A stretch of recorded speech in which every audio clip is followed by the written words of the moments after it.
동아일보 정치부 차장으로 있는 조수진입니다. 저는 지금 제가 맡고 있는 롤이 야당 데스크입니다. 민주당, 통합진보당 올라오는 기사들 수정하고 또 지시하고 이런 일을 하고 있습니다. 사실은 이동욱, 김용준 두 분 후보자하고 사면 때문에 새벽 2시까지 회사에 있다가 아침에 일찍 나왔습니다. 근데 오늘 또 이렇게 또 무원칙이라든지 신뢰라든지 이런 과정 속에서 또 세 가지 이슈가 나오니까 참 이게 참 중요한 일이기도 하고 참 심각한 일이기도 하고 이렇게 생각이 듭니다. 근데 저는 이제 올해로 기자 생활 18년 차인데요. 정치부에 지금 이제 11년 차를 맞았습니다. 그래서 아주 간단하게 정리를 했습니다만 제가 현장에서 보고 듣고 느낀 것 중심으로 해서 좀 소개를 드리겠습니다. 지금 이제 정치권에서의 늘 화두는 정치 쇄신과 정치 개혁입니다. 특히 지난 대통령 선거 과정에서 양당이 아주 경쟁적으로 정치 특별위원회라든지 정치 쇄신위원회라든지 여러 가지 앞서서 내놨는데요. 그 중에 가장 대표적인 것이 의원 정수 감축 문제. 이거는 문재인, 안철수 두 분이 비례대표를 늘려야 되느냐, 의원 정족수 자체를 어떻게 해야 되느냐, 그거 가지고 끝까지 경쟁을 하다 단일화도 파기가 됐습니다.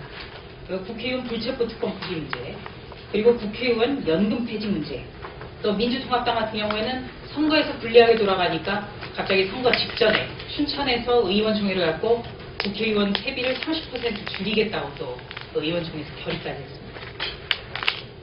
그런데 바로 이제 지금 웃으시는 분들이 많은데 이런 어떤 약속들이 왜 비웃음을 사느냐? 바로 선거가 지나자마자 아무도 지금 거기에 대해서 기억하지 않고 아무도 눈여겨보지 않는다는 거.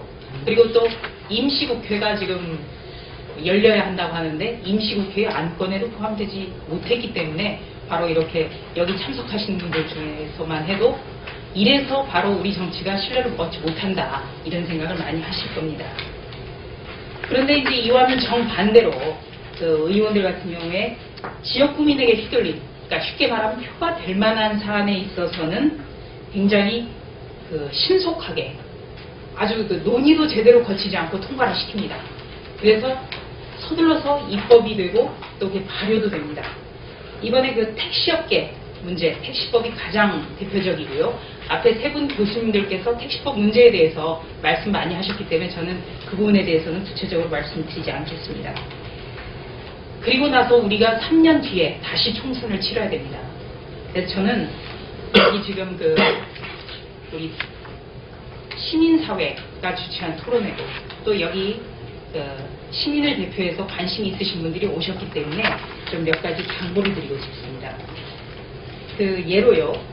지난해 예산안 처리 심사가 새 1월 1일 날 해를 바뀌어서 1월 1일 날 처리가 됐는데 그 예산안 처리 뒤에 저희 기자들이 기사를 아주 날카롭게 아주 아프게 썼습니다.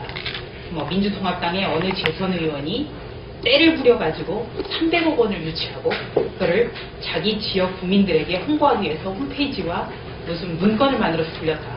정말 아프게 썼습니다. 정말 그분이 얼굴이 좀 따가웠으면 하고 썼는데 그분이 며칠 전에 이제 종합편성 채널 출연 때문에 회사에 왔습니다. 그래서 저희 편집국장이 며칠 전에 기사 참 기자로서는 짚지 않을 수가 없었다. 그분 말이 좀 더 때려주세요. 정말 세게 때려주세요. 다시 한번 때려주세요. 바로 그런 어떤 지역을 위해서 활동하는 게 유권자들에게는 바로 주요하고 먹힌다는 얘기거든요. 그래서 우리 지역을 위해서 이렇게 때를 부리지만 우리 지역의 국회의원들이 이렇게 열심히 했다. 이런 것을 바로 유권자들, 국민들이 높이 평가하기 때문에 바로 그런 반응이 나온다고 생각을 하고요. 그 다음에 지난해 LH공사 문제, 전주냐, 진주냐 가지고 한참 논쟁이 있었습니다만 전라도 의원들 중에 몇 분이 삭발을 했습니다. 그때 물어봤어요. 정말 하고 싶어 했습니까? 그때 하는 얘기. A 의원 같은 경우에는 나는 단식은 못한다. 배고픈 건 못해서 삭발을 했다. 두 번째, 삭발을 하지 않으면 지역에서 욕을 먹는다는 겁니다. 그래서 삭발을 하지 않는 사람은 사진에 안 실리고 또 사진이 실리지 않으면 유권자들이 당신 뭐 했냐 지역을 위해서 그런다는 겁니다. 그래서 그만큼 유권자가 그 중심을 잡아야만 국회의원을 선도를 할 수가 있고 또 올바른 국회의원을 선출할 수 있다고 저는 생각을 합니다.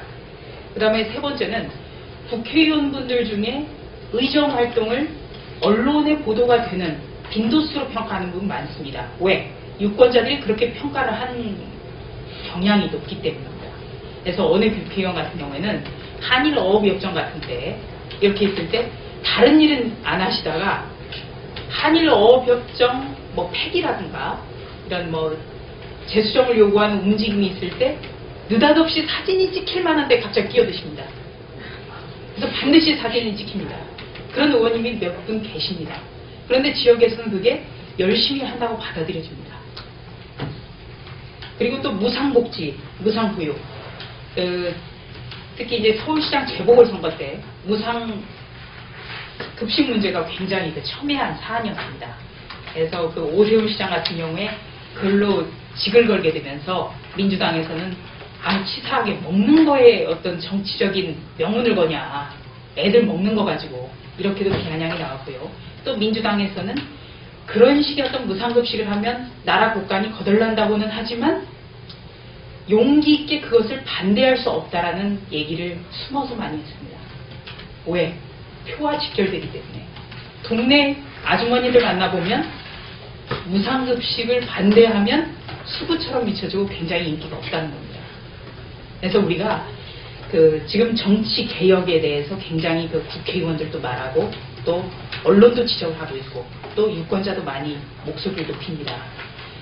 근데 저는 세 가지가 같이 유기적으로 맞물려 돌아가야 된다고 봅니다. 국회의원들의 같은 경우에는 언행 일치 부분을 가장 높이 평가를 해야겠습니다. 말하는 것과 지키는 것. 그걸로 좀 유권자가 좋은 의원 아니면 퇴출돼야 될 의원 이렇게 좀 정해주시면 좋겠고요. 그와 맞물려서 지금 경실련이라든가 참여연대 같은 경우에는 매년 우수 의원을 발표를 할 때 의원 입법을 많이 한 그런 의원을 주로 기준으로 삼습니다. 그런데 그 내용을 뜯어보면 법안에서 자구만 수정해서 개정안을 만들어서 통과시켜서 어떤 내가 이렇게 많은 법안을 냈다라는 어떤 실적주의에 기인을 하는 측면이 강합니다. 근데 정말 시민단체가 정말 의지가 있다면 언행일치를 통해서 국민에게 신뢰를 주는 국회의원이 누구인지 그걸 좀 선출해서 수상을 하고 그래야만 정치가 신뢰를 되찾을 수 있다고 생각을 하고요.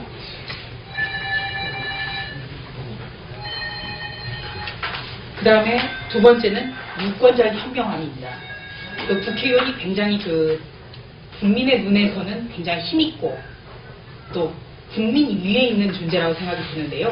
특히 도농 지역의 국회의원을 만나보면 국회의원은 국민의 종이라는 겁니다. 왜? 특히 이 농촌 지역으로 가다 보면 유권자들이 찾아오는데 심지어 아들에 대한 취업 부탁 같은 게 많다고 합니다. 그래서 보좌관으로 채용하게 해달라거나 아주 적나라한 케이스가 많습니다. 그리고 지역을 돌아다니면 폭탄주 7, 8잔은 매일 마셔야 되고 또 중앙에서 어떤 국회 의정 활동이라든가 이런 걸 위해서 지역을 한동안 찾지 못하면 지역에서 이 사람 거만해진 것 같다. 사람이 떼찌달더니 변했다. 이런 얘기를 많이 듣는다고 합니다. 그러니까 항상 이상은 있다 하더라도 그런 어떤 민원을 잘 해결해야 당선이 되는 이런 어떤 현실을 벗어나지 못하고 있기 때문에 우리 정치가 점점 더 후진 정치로 가는 거 아닌가 그렇게 생각이 듭니다.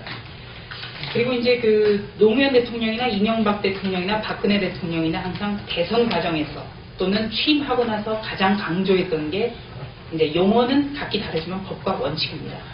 그래서 김대중 대통령이 즐겨 쓴 단어 같은 경우에는 정의가 강물같이 흐르는 사회라든가 제가 이제 세 분 발제를 듣다 보니까 생각이 나는 건데요. 노무현 대통령 같은 경우에는 특권과 반칙 없는 사회. 그리고 이명박 대통령은 법과 원칙. 그 다음에 지금 박근혜 대통령 당선인 같은 경우는 법치와 신뢰를 전면에 내걸고 있습니다. 그래서 더 이동욱 후보자라든지 김용준 후보자라든지 이런 분들의 지금 드러난 어떤 의혹과 해명에 대해서는 굉장히 가슴 아프고 정말 이게 뭐냐. 우리 사회가 그럼 진정으로 존경받을 수 없는 사람들만 있는 거냐. 이런 회의가 많이 있을 겁니다. 그래서 이런 부분에 있어서는 그 진정으로 우리가 생각하는 법칙, 법과 원칙이 무엇인가에 대해서 언론이 중심을 잘 잡고 또 검증을 소홀히 하지 않도록 노력을 하겠습니다. 고맙습니다.